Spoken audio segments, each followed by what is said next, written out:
let me tell you how very, very appreciative we have been so far to have an opportunity to sort of exchange with you some of these views in reference to how people were able to overcome and et cetera. But let's allow you to continue to do that and to perhaps give our audience some information as to how they might be able to get a copy of this book, because I think it's a very, very good statement in terms of challenges and how people are able to overcome challenges. So let's give you that opportunity now. Yes, well, as I was saying earlier, through education, that was my family's slogan, education and training, because my own mother, by her making some choices early on when her husband, my father, became ill, that made the situation better, then that really reinforced to her that her children needed to do some of the same things.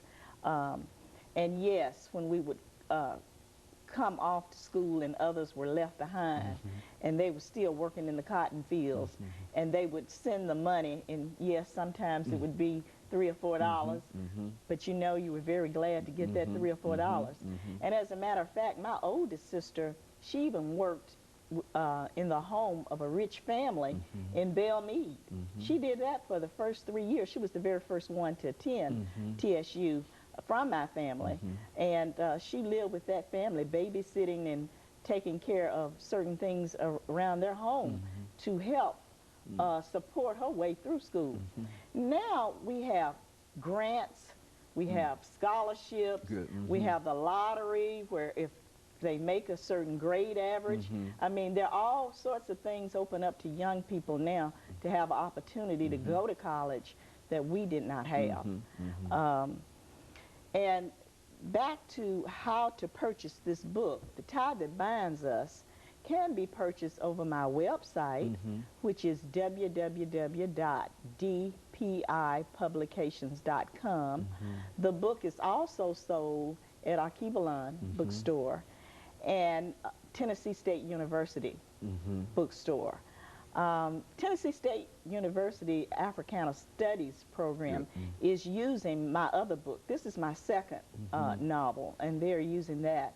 And there is a possibility that Fisk University may use it as well. But I wanted to write this book because I feel like this is not only my story, it's the story of many African Americans in this country. It's my story as well. Go on. Yes. I'm kind of going back now, though, to my childhood and the things that my parents taught us.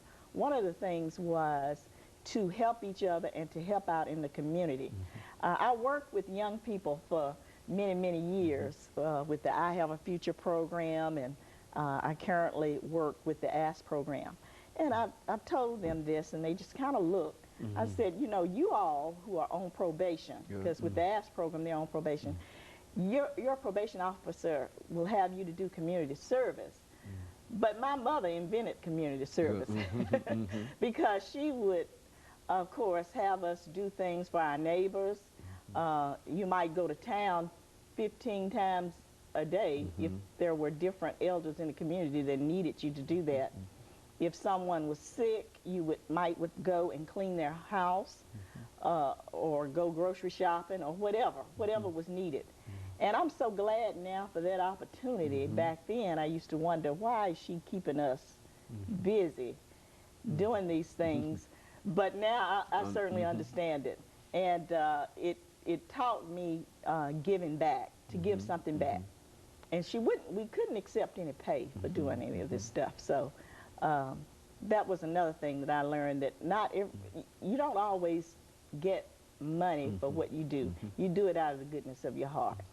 And of course, there's a law in life that will say that regardless of what you do, you will always receive the same thing back. It might not come from the same place, but you will receive. If you give love, you receive love. If Absolutely. you give bitterness, you receive bitterness. And I think that those are some of the things that we were taught growing up, and that you ought to not only love your brother, but you ought to do something to help lift him up. And in a real sense, that's why many of us were motivated to become involved in higher education, as you indicated, to teach.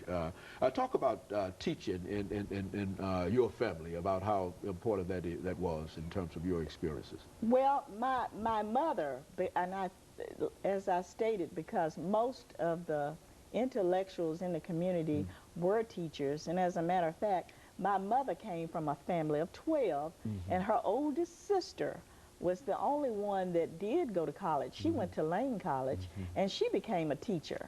And she taught for about 50 years. As a matter of fact, she just passed away this past July.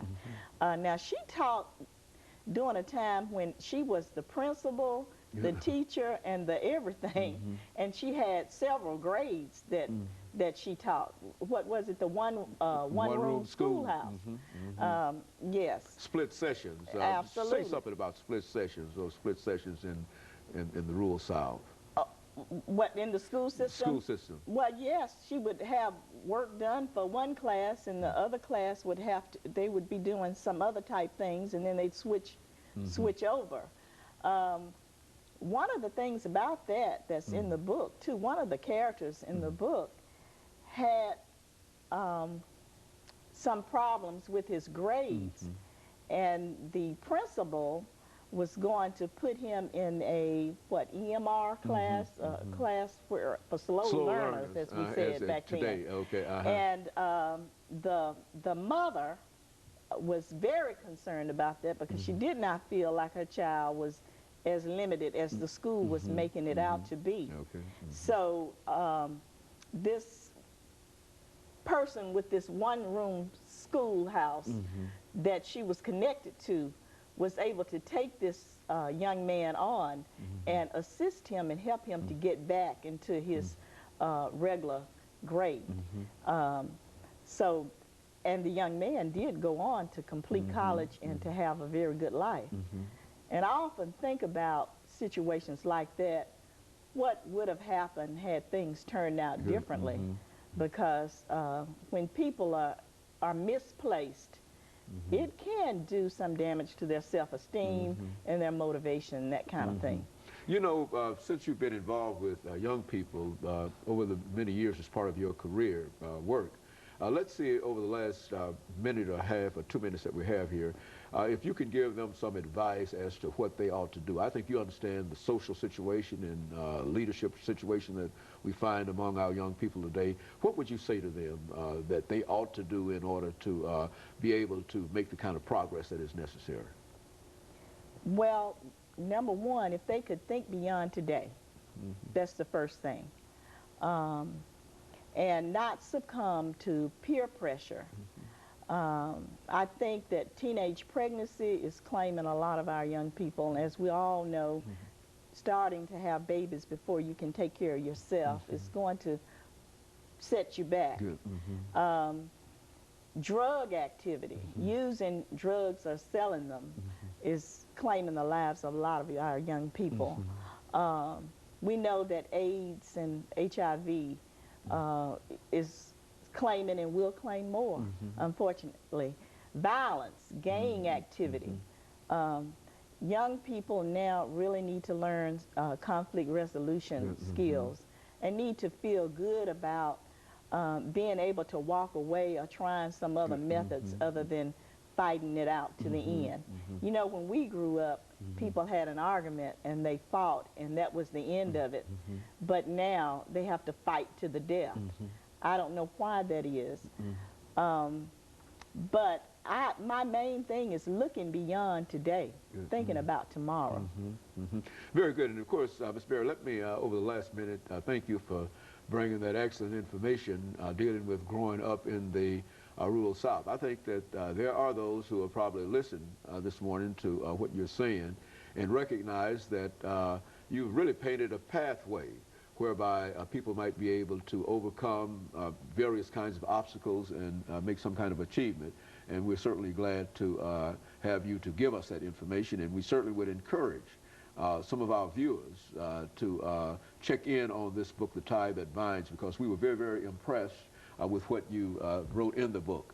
And of course, we are glad to have had our audience with us this morning, and we've got about 10 or 15 seconds left, and we certainly appreciate them being with us, and we will inform them later of some of the things that we are talking about. And we'll be back with you following this very, very short commercial break, and we'll see you again next week.